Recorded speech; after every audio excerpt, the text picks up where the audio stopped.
Squash vine borers can be devastating in the home garden to pumpkins and other squash plants. The borer burrows into the stem, girdles the plant, and the whole thing just wilts and dies. And there's not much you can do about it once the borer is in the plant. To stop the squash vine borer, you have to kill it before it enters the plant. So if you choose to go the chemical route, I have here bifenthrin and zeta-cypermethrin. So take your spray and direct it to the base of the plants. You don't need to spray the leaves or the flowers, just the bottom 3 feet of the vine itself, because that's where the squash vine borer will lay its eggs. You want to spray in the evening, because in the morning the pollinators are active and the flowers are open.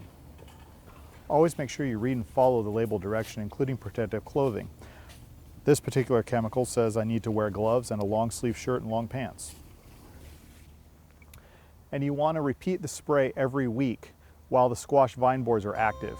And that should keep the squash vine borers out of your squash.